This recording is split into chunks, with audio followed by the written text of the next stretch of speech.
What's up everybody? Welcome back to the channel and welcome to a new video.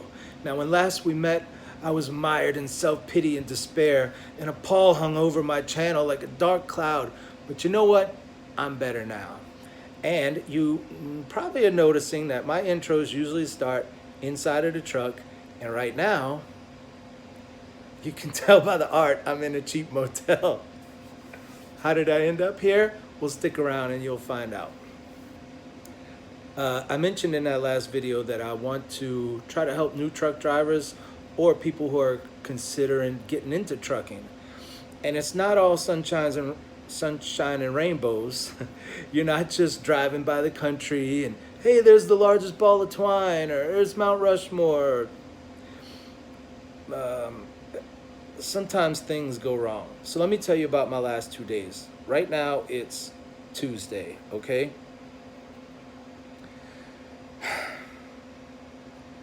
I ran out of hours. Remember, there's a 70-hour clock. You learned from a couple of videos back. Once you run out of 70 hours, you have to be off duty for 34 hours, right? If you're a daytime driver like I am, you want to start your 34-hour reset in the evening.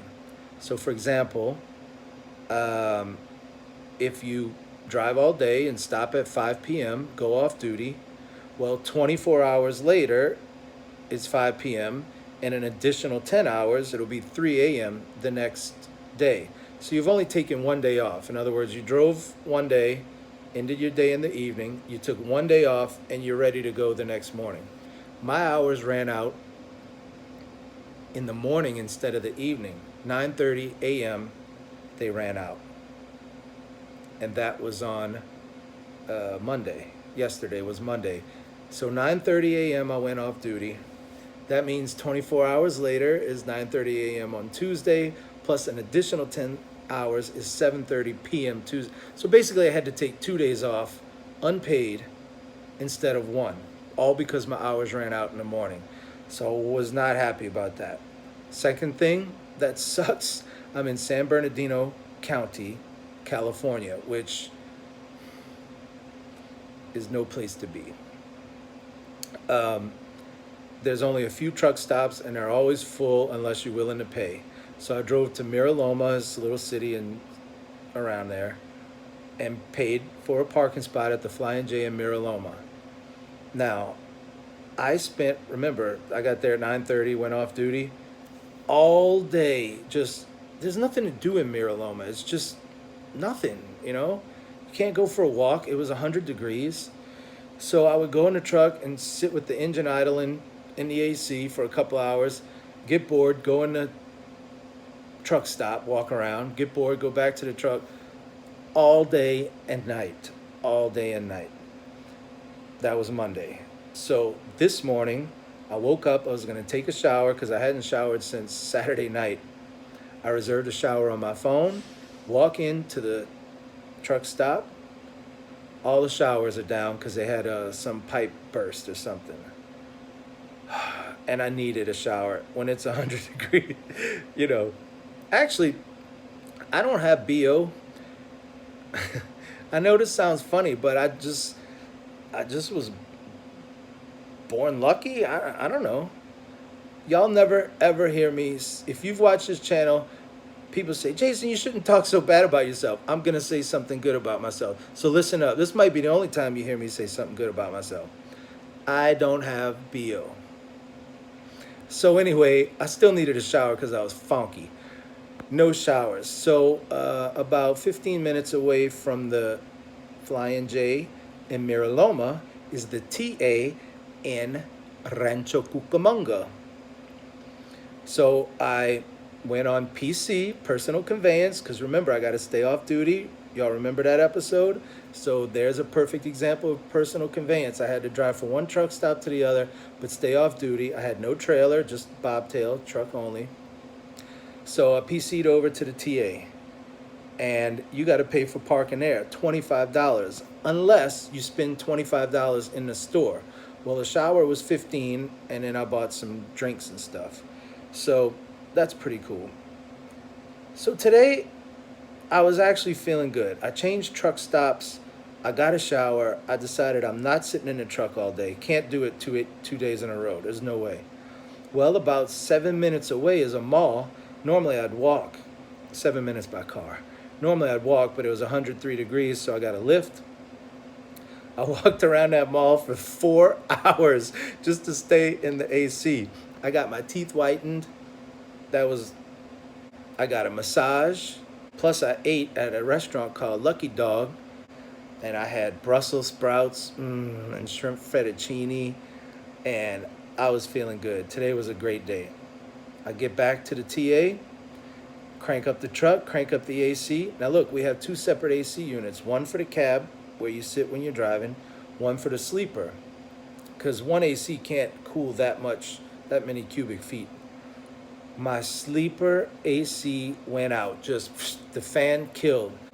So I'm like, what am I gonna do? So I thought, be smart, Jay. You can there's a curtain in between the sleeper and the cab, or the cab and the, so I decided to close the curtain, to close off the sleeper so that the AC in the front doesn't have to cool all the way back there. It can stay hot because I've got the curtain closed, and I'll just try to sleep in the seat, like basically sitting up and just lean my head against the glass. But then I noticed my AC started blowing just lukewarm air. I was like, you gotta be kidding me. It's 100 degrees. And I don't want to sleep sitting up all night. So I walked over here to the Roadway Inn, and luckily they had vacancies, but that's how I ended up here. So anybody thinking about getting into trucking, just be prepared. It's not always going to be fun. You know, you're going to have expenses. Like, my company's not going to reimburse me for this motel room. A lot of companies have what's called layover pay, meaning if your truck breaks down on the road and it takes 2 or 3 days to get fixed, and you're in a motel for 2 or 3 days, they'll pay you. Usually it's a low amount, $75, $100 a day maybe. I'm not going to get that because it's just the AC. I don't even think we have layover pay. So, and also, again, instead of doing a 34-hour reset, it's going to be almost a 48-hour reset, all for free. So I've had some highs and lows this last couple of days. Anyway, that's my story. That's where I've been. Tomorrow, it's back on the road at 3 a.m. I just want to get out of here as soon as possible because I got to get back to Denver to get this AC fixed. So anyway, y'all, I just wanted to check in, and I don't know. I don't even know what to say. It's been crazy. So, well, it's night 2 of staying in cheap motels. This one is a Nights in Green River, Utah. Now, if you saw my video, I think it was titled The Tale of Two Cities, where I was in Colorado and I was by the river and the girls with the guns. And then I came to the other city that was like similar, but just crappy. That was Green River. That's where I'm at tonight. And this is what the view is like when you walk out the stairs. I'm on the second floor. Okay, so where do I start? Yesterday, this morning, I emailed dispatch. They have an email where all the dispatchers, when you email them, they can all read it and they can all respond. I said, hey, my AC is broken. I had to rent a motel room. My load delivers tomorrow morning at 8 a.m. in Grand Junction, Colorado, which is not far from Denver. Can I please come to Denver to get my AC fixed afterwards? Well, nobody responded for about 2 hours. And then I get a text from dispatch that says, hey, I saw your email. You gonna make that delivery on time? I said, yeah, I'll make the delivery on time. And then that was it. So I texted the fleet manager. I said, hey, AC's broken, motel, Grand Junction, delivery. Can I come in and get my AC fixed? One word answer. He just goes, yes. So then I emailed the shop.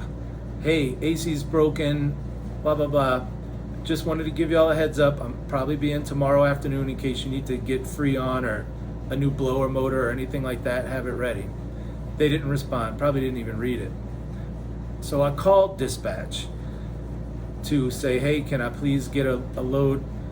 And whoever answered just passed it on to some other, oh, I'm sure they'll get you a load back here.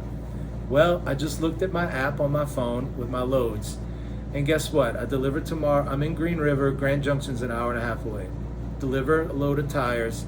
Then I have to pick up there, go back to Vegas, drop that trailer off, pick up a trailer that's already loaded in Vegas, and come back here. So that's going to be 3 nights of getting these motels, which for some reason are $90. This is a flea bag.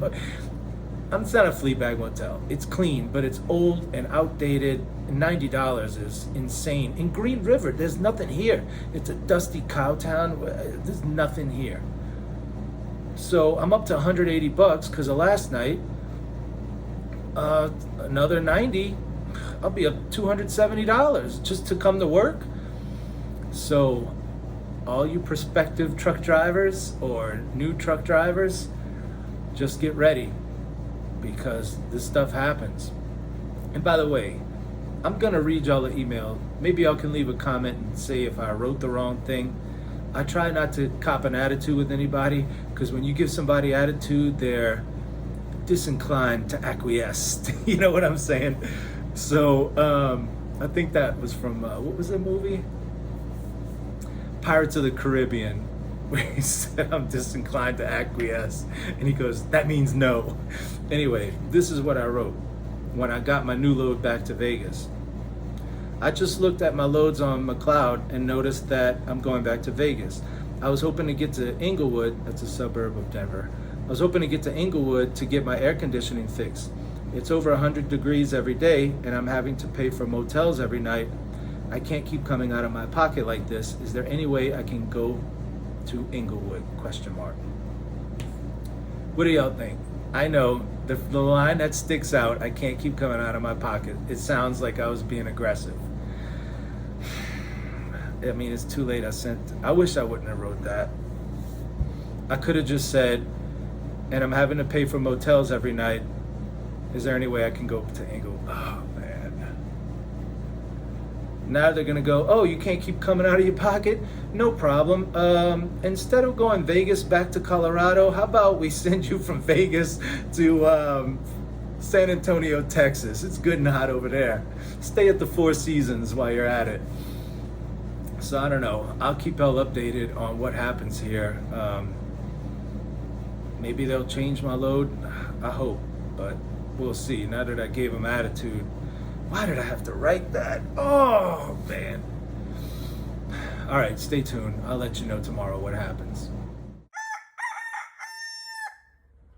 Okay, so I got a quick update. I am at my delivery in Grand Junction, and I got an email from dispatch. They took the load back to Vegas off of me and said they'd find me a load to Denver. So stay tuned. We'll see how it works out.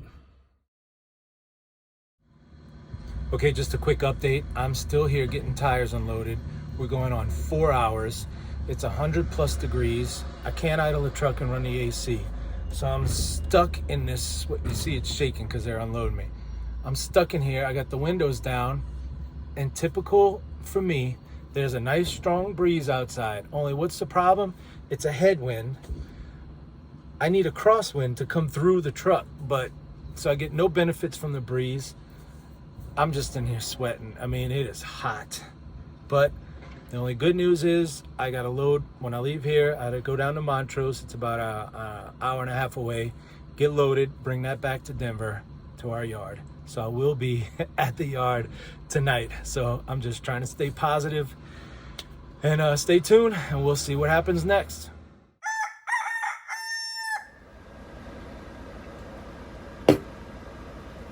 Okay.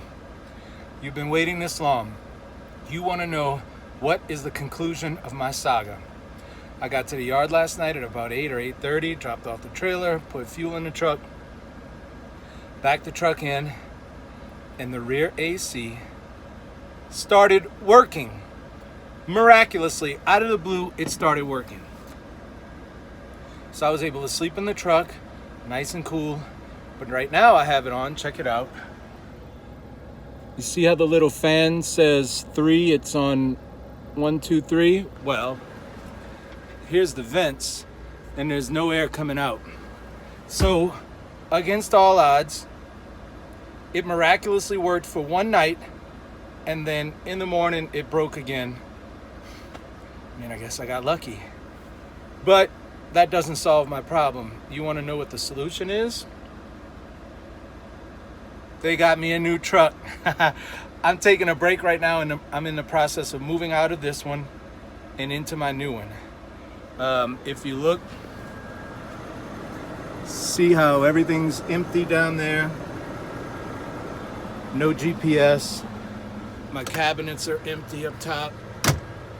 All of this is empty. What I'm getting at is that I've already cleaned out the entire front.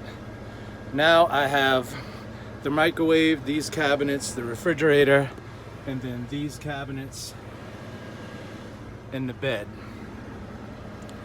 I'll give you a tour of the new truck, but don't get excited. It's identical to this one. In fact, I could have videoed this one and told you it's my new truck and you wouldn't know the difference. By the way, my new truck is right here.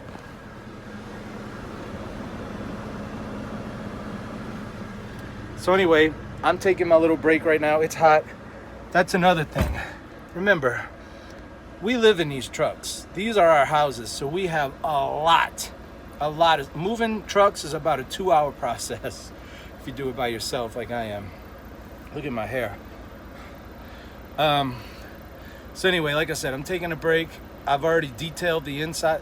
They detail it, but they don't do the armor all. I like my stuff to shine, so I armor all the inside, so now it looks wet or greasy, depending on how you would describe it. And of course, this truck is spotless. You can see this is all shiny. This is my old truck. I keep it clean. So we have a detailing crew. They're gonna come in and go, "Hey, let's go to lunch. This one's already done." Because I mean, it's spotless. It smells good. So anyway, that's where we stand. When I'm all moved in, I'll show you a quick tour and we'll wrap up the video.